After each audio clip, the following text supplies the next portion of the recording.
प्यारे बच्चों, नमस्कार।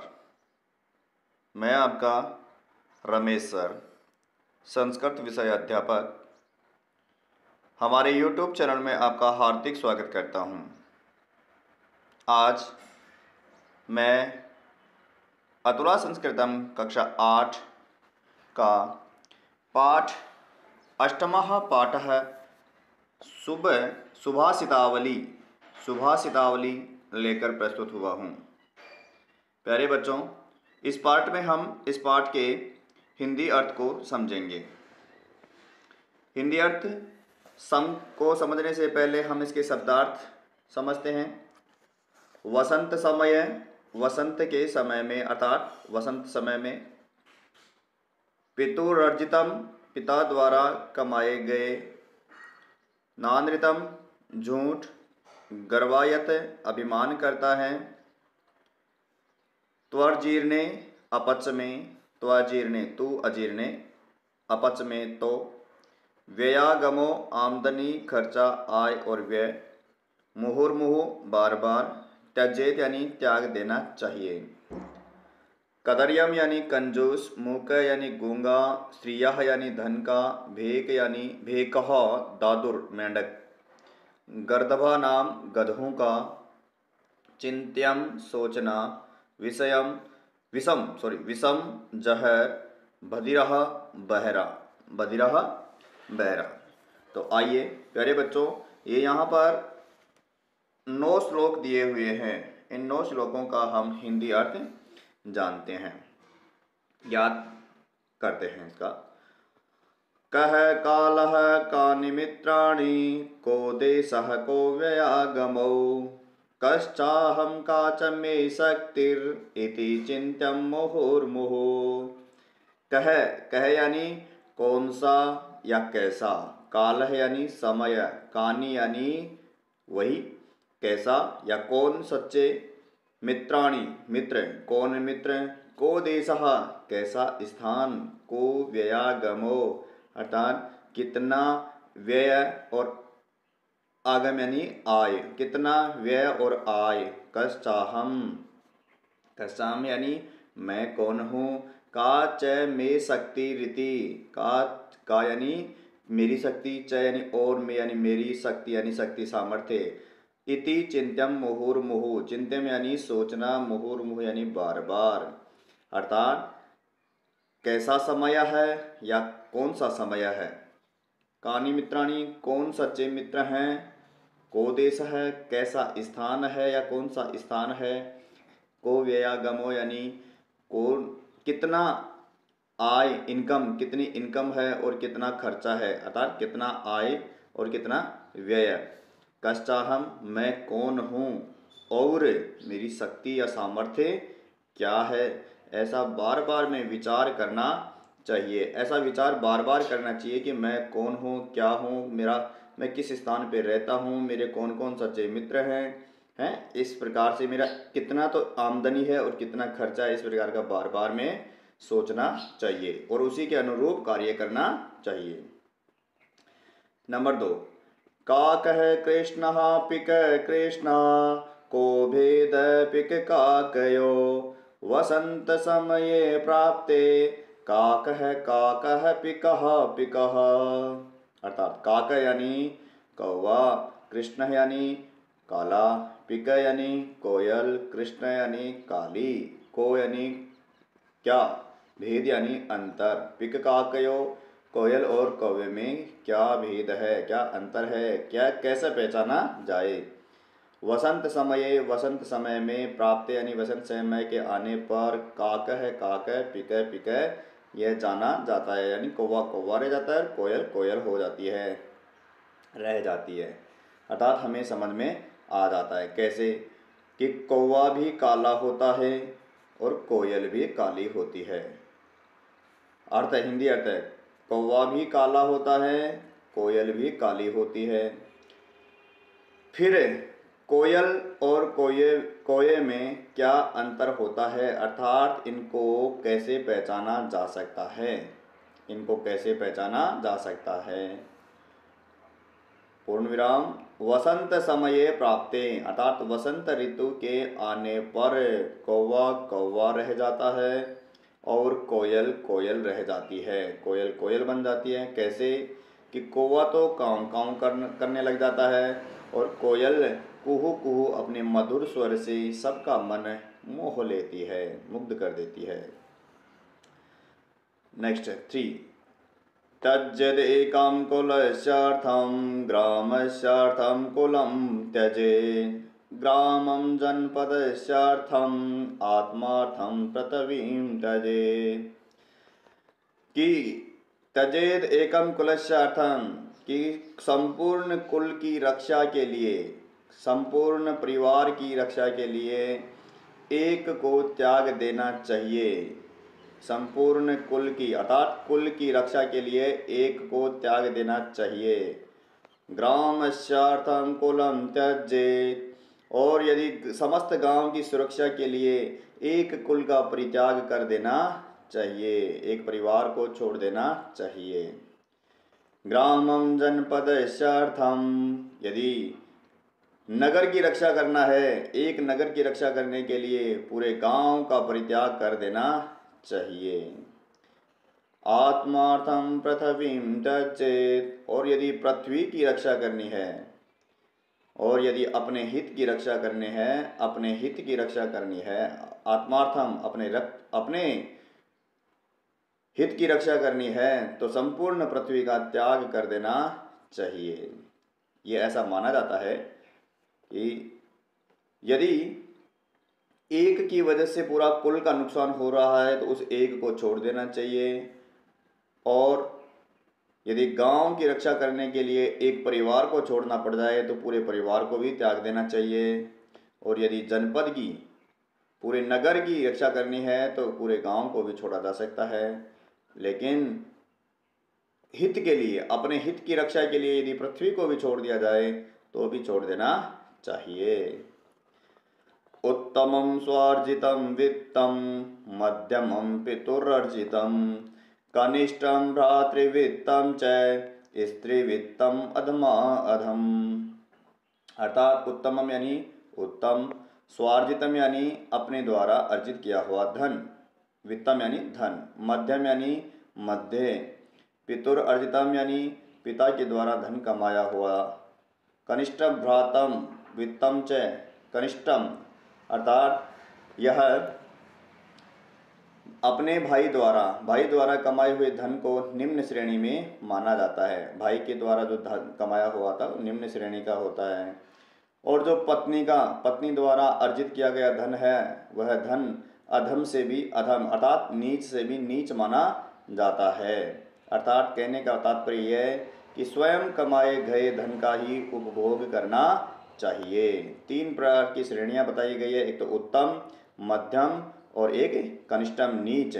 और उससे भी अधिक जो प्रवृत्ति होती है वो कैसी होती है, स्त्री का जो धन, स्त्री द्वारा धन कमाया हुआ।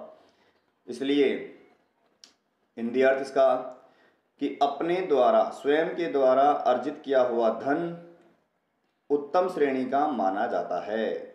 अपने द्वारा या स्वयं के द्वारा कमाया हुआ धन उत्तम श्रेणी का माना जाता है, और पिता के द्वारा कमाया हुआ धन मध्यम श्रेणी का माना जाता है।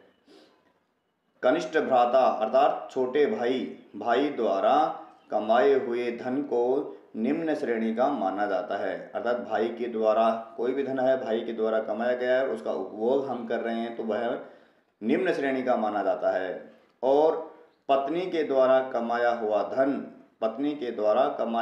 धन अधम से भी अधम माना जाता है। अर्थात इसलिए कहा जाता है कि स्वयं कमाए गए धन का ही उपयोग करना चाहिए, उपभोग करना चाहिए। अक्रोधेन जयेत् क्रोधम असाधुं साधुना जयेत् कर्दर्यं दानेन सत्येन नानृतं जयेत्। अक्रोधेन अर्थात शांति से, अक्रोधेन शांति से, जयेत यानी जीतना चाहिए, क्रोधम यानी क्रोध को, अर्थात क्रोध को शांति से जीतना चाहिए। असाधुम साधुना जयेत, असाधु यानी दुष्ट व्यक्ति को, साधुना यानी सज्जनता से, जयेत यानी जीतना चाहिए, दुष्ट को सज्जनता के साथ जीतना चाहिए, सज्जनता से जीतना चाहिए। जयेत कदर्यम दानेन, अर्थात कंजूस व्यक्ति को, कदर्यम यानी कंजूस, कंजूस व्यक्ति को दान से जीतना चाहिए। सत्येन नानृतं जयेत, और झूठे व्यक्ति को, झूठ को सत्य से जीत लेना चाहिए। अगला, को अंधः यो कार्यरतः को बधिरः यो हितानि न शृणोति को मूकः यः काले प्रियाणि वक्तुम न जानाति। को अंधा है, कि कौन अंधा है या अंधा कौन है, इसका पता कैसे चलेगा? अंधा कौन है? यो कार्यरतः, जो अनुचित कार्य में, जो अनुचित कार्य में लीन रहता है, अर्थात जो गलत कार्य करता है वह अंधा है। को बधिरः, कौन बहरा है, कौन बहरा है? यो हितानि न शृणोति, जो हित की बातें, जो हित की बातें नहीं सुनता है, जो कल्याण की बातें नहीं सुनता है वह बहरा है। को मूकः, कौन गूंगा है, अर्थात गूंगा कौन है? यह काले प्रियाणि वक्तुम न जानाति, कि जो समय पर मीठा बोलना नहीं जानता वह क्या है? गूंगा है।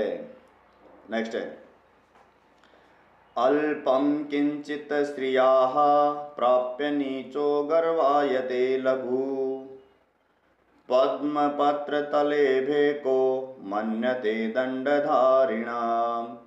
अल्पम किंचित स्त्रियाः, स्त्रियाः का मतलब क्या है? धन का, अर्थात धन वैभव का कुछ थोड़ा सा अंश प्राप्त कर लेने पर, थोड़ा सा अंश भी प्राप्त कर लेने पर, प्राप्य नीचो गर्वायते लघु, गर्वायते अभिमान करता है, अर्थात धन का थोड़ा सा धन आ जाने पर, जैसे पंसारी की जो दुकान होती है उसमें चूहे को हल्दी की गांठ मिल जाती है तो वह अपने को सेठ समझने लगता है, अर्थात धन का थोड़ा सा हिस्सा, थोड़ा सा धन उसे प्राप्त हो जाने पर तुच्छ नीच प्राणी अभिमान करने लग जाता है, अर्थात छोटे प्राणी क्या करने लग जाते हैं? अपने आप में अभिमान करने लग जाते हैं। पद्म पत्र तले भेको, जैसे कमल की पंखुड़ियों के नीचे खड़ा हुआ मेंढक भी, मेंढक भेको, भेका यानी मेंढक, मेंढक भी अपने आप को, मेंढक भी अपने आप को क्या समझने लग जाता है? दंडधारिणम, दंडाधिकारी, अर्थात राजा समझने लगता है, राजा के समान समझने लग जाता है। अर्थात इसका अर्थ है कि थोड़ा सा धन का हिस्सा, थोड़ा सा धन प्राप्त कर लेने पर भी नीच व्यक्ति भी अपने आप में अभिमान करने लगता है। जैसे कमल के फूल के, कमल की जो पंखुड़ियाँ होती है उन पंखुड़ियों के नीचे खड़ा हुआ मेंढक भी अपने आप को दंडाधिकारी अर्थात राजा के समान समझने लगता है। नेक्स्ट, अनभ्यासे विषम विद्या त्वजीर्णे भोजनम विषम विषम सभा दरिद्रस्य भोजनान्ते जलम विषम। अनभ्यासे, अनभ्यासे यानी बिना प्रयास के, नियमित अभ्यास न करने से। यदि हम विद्या का रोजाना प्रयास अभ्यास नहीं करेंगे तो वह कैसे बन जाएगी? विष के समान बन जाएगी। जैसे कुछ बच्चे कहते हैं ना, हम रोज याद नहीं करते लेकिन फिर भी भूल जाते हैं। अरे तो रोज याद नहीं करोगे तो भूलोगे ही, और यदि रोज हमेशा यदि नित्य प्रतिदिन टाइम टेबल के अकॉर्डिंग आप हर सब्जेक्ट को समय देंगे तो आप कभी नहीं भूलेंगे। त्वजीर्णे भोजनम विषम, अपच, अपच का मतलब होता है जो बदहजमी हो जाती है, हाँ, लूज मोशन वगैरह की स्थिति प्राप्त हो जाती है, तो उस अवस्था में भोजन कैसा लग जाता है? विष के समान लग जाता है। जैसे किसी को लूज मोशन हो जाते हैं तो वो भोजन करने की स्थिति में नहीं होता है, उसको मम्मी पापा कहते हैं भोजन कर लो, वो कहता है नहीं लूज मोशन हो रहे हैं। तो इस प्रकार से कि विद्या का यदि हम बार बार अभ्यास करेंगे तो वो विष नहीं बनेगी, अमृत बन जाएगी, और उसका अभ्यास नहीं करेंगे, विद्या का बार बार अभ्यास नहीं करेंगे तो क्या बन जाएगी? विष, जहर बन जाएगी। ऐसे ही कि जो अपच बदहजमी जिस व्यक्ति को हो रहा है उसको भोजन जहर के समान लगता है। विषम सभा दरिद्र से सभा दरिद्र से कि गरीब व्यक्तियों की यदि सभा है, गरीब व्यक्तियों की, दरिद्र व्यक्तियों की कोई सभा है, वह सभा विष के समान होती है। यदि गरीबों की कोई सभा हो रही है तो वह विष के समान लगती है। कैसे लगती है? जैसे भोजनान्ते ही जलम विषम, कि भोजन करने के बाद जल विष के समान होता है। उसी प्रकार से वैसे जल तो अमृत होता है, लेकिन भोजन के तुरंत बाद यदि जल पीते हैं तो वह जहर के समान होता है। मुक्ता फलै किं मृगपक्षिणां च मिष्टान्नपानं किमु गर्दभानाम् अन्धस्य दीपो बधिरस्य गीता मुखस्य किं धर्मकथा प्रसंगः। मुक्ता फलै अर्थात मोतियों की माला। किम मृग पक्षिणाम, किम यानी क्या, मृग पक्षिणाम यानी हिरणों और पक्षियों को, अर्थात कि हिरण और पक्षियों को मोतियों की माला से क्या लेना देना, क्या लाभ है, क्या प्रयोजन है। च और मिष्टान्न पानम किमु गर्दभानाम यानी गधों को, मिष्टान्न पानम यानी मीठे खान पान से, किम यानी क्या फायदा है। अर्थात जैसे हिरणों और पक्षियों को मोतियों की माला से क्या लेना देना, क्या लाभ, उसी प्रकार से गधों को मिष्टान्न अर्थात मिठाई खाने पीने से क्या फायदा। जैसे अंधस्य दीपो बधिरस्य गीता, अंधस्य कि अंधे को दीपक से क्या लाभ, अंधे का दीपक से क्या, और बहरे को गीतों से सुनने से क्या लाभ। बहरे को यदि गीत सुनाएंगे तो उसको क्या लाभ। मूर्खस्य किम धर्म कथा प्रसंगः, कि मूर्ख को धर्म की कथा आदि हम सुनाएंगे तो उसका क्या लाभ है, उसका क्या प्रयोजन, अर्थात कोई लाभ नहीं हो सकता। ये शिक्षाप्रद बातें हैं, तो आप इनसे शिक्षा ग्रहण कर सकते हैं। प्यारे बच्चों, इस पाठ के अभ्यास प्रश्न भी देख लेते हैं। मौखिक कार्यम ओरल वर्क, उच्चारणम कुरुत, उच्चारण कीजिए, रीड इट आउट। काकः कृष्णः पिकः कृष्ण, को भेदः पिक काकयोः। त्यजेदेकं कुलस्यार्थं, ग्रामस्यार्थं कुलं त्यजेत्।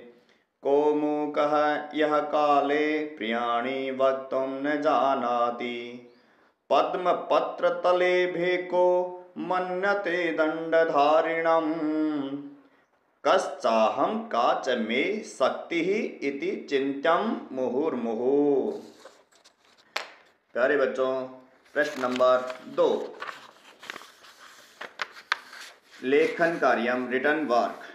तो प्यारे बच्चों, मेलनम कुरुत, मिलान कीजिए। Match the following. को देशः को व्ययागमो, को देशः को व्ययागमो। ग्रामस्य जनपदस्यार्थं, ग्रामस्य जनपदस्यार्थं आत्मार्थं पृथ्वीं त्यजेत्। जयेत् कदर्यं दानेन, सत्येन नानृतं जयेत्। को अंधः यो अकार्यरतः। अनभ्यासे विषम विद्या, अचिर्णे भोजनम विषम। विपरीतार्थक सह मेलयत, विपरीतार्थक के साथ मिलान कीजिए। जो उल्टा अर्थ वाला होता है मैंने यहाँ पे लिख दिया है, यहाँ पे राइट आंसर को यहाँ लिख दिया है, वैसे आप मिलान कर सकते हैं। विषम अमृतम, उत्तमः अधमः, साधुः असाधुः, दानम कदर्यः, सत्यम नानृत्यम, मैंने यहाँ सामने लिख दिया है, आप देख सकते हैं। वाक्यानाम समक्ष सत्यम असत्यम वा इति लिखत, वाक्यों के सामने सत्य और असत्य लिखिए। जो सत्य है उसके सामने सत्य है, जो असत्य है उसके सामने असत्य लिखिए। अंधस्य दीपः लाभदायक भवति, कि अंधे के सामने दीपक लाभदायक होता है। असत्यम, कोई लाभदायक नहीं होता, इसलिए असत्यम रॉन्ग। आत्मार्थम पृथ्वीं त्यजेत्, आत्मा की हित के लिए, आत्महित के लिए पृथ्वी को छोड़ देना चाहिए। सत्यम, छोड़ देना चाहिए। स्त्रीवित्तम अधम न भवति, अर्थात स्त्री द्वारा जो धन कमाया गया होता है वह अधम नहीं होता है, तो यह असत्य है, अधम होता है। अधमाधम न भवति असत्यम। भोजनांते जलम विषम, भोजन के बाद में जल विष होता है, सत्यम। मृग पक्षिणाम मुक्ता फलै किमपि न भवति, सत्यम। चलिए एक पदेन उत्तरतः, एक पद में उत्तर दीजिए। एक वाक्येन उत्तरतः। वसंत समये किम भवति, वसंत समय में क्या होता है, तो उत्तर है वसंत समये काकः पिकयोः भेदः ज्ञायते। काक वसंत समये काक पिकयोः भेद ज्ञायते। काकः तु कर्कस्वरेण, काकः तु कर्कस्वरेण काम काम इति करोति, किंतु पिकः स्वकीयेन मधुरस्वरेण सर्वेषां चित्तं हरति। कस्यार्जितं वित्तं मध्यम भवति, वित्तं मध्यम भवति। कस्यार्जितं, किसके द्वारा धन कमाया हुआ वित्त मध्यम होता है, तो पितुः अर्जितं वित्तं मध्यम भवति, पितुरर्जितं। बधिरः कै भवति, बधिरः यः हितानि न शृणोति, यह हितानि न शृणोति स बधिरः भवति, जो हित की बात नहीं सुनता है वह बधिर होता है। श्रियः अल्पं प्राप्य कै गर्वायते, श्रियः अल्पं प्राप्य नीचः गर्वायते, नीचः गर्वायते। कस्य सभा विषम इव भवति, दरिद्रस्य सभा विषम इव भवति। प्रोजेक्ट कार्य। प्यारे बच्चों, पुस्तकालयात् जीवनोपयोगिनी नीतिपद्यानि संग्रहे संगणकमाध्यमेन सॉफ्ट बोर्ड इति निर्मायते। प्रदत्त विषयान् अनुसृत्य श्लोकान् लिख। आपको क्या करना है प्यारे बच्चों, पुस्तकालय से जीवनोपयोगी नित्य पद्यों का संकलन करके सॉफ्ट बोर्ड का निर्माण करना है आपको, और इन श्लोकों का अनुसरण करना है। आलस्य का श्लोक लिखना है, दान का श्लोक लिखना है, मित्र का श्लोक लिखना है, मित्र के बारे का श्लोक लिखना है, परिश्रम के बारे में श्लोक लिखना है, और विद्या के बारे में श्लोक लिखना है। प्यारे बच्चों, आपके मूल्य पर प्रश्न है, प्रिय वाक्य प्रदानेन भवान किम किम अर्जितुम शक्नोति इति लिखत। आप क्या क्या कर सकते हैं, मीठे बोल करके आप अपने शब्द लिखिए। गुणिनः निर्गुणस्य च जनस्य विषये कथम ज्ञातुम शक्यते इति चर्चां कृत्वा लिखत। गुणवान और निर्गुण व्यक्ति के बारे में कैसे जान सकते हैं, यह भी चर्चा करके लिखो। प्यारे बच्चों नमस्कार। उम्मीद होगी आप लोगों को यह पाठ बहुत अच्छी तरीके से समझ में आ गया होगा। प्यारे बच्चों एक और बात, मैं इसमें आपको YouTube सब्सक्राइब करने के लिए नहीं कहता हूँ, और ना ही लाइक करने के लिए कहता हूँ, और ना ही आप शेयर करें ऐसा भी नहीं कहता हूँ, क्योंकि इसमें आप सभी का समय नष्ट होता है, व्यर्थ होता है। इसलिए आप सभी समझदार हैं, वीडियो को आप सब्सक्राइब भी कर लें नए हैं तो, और नहीं तो लाइक और शेयर ज़रूर करें। धन्यवाद।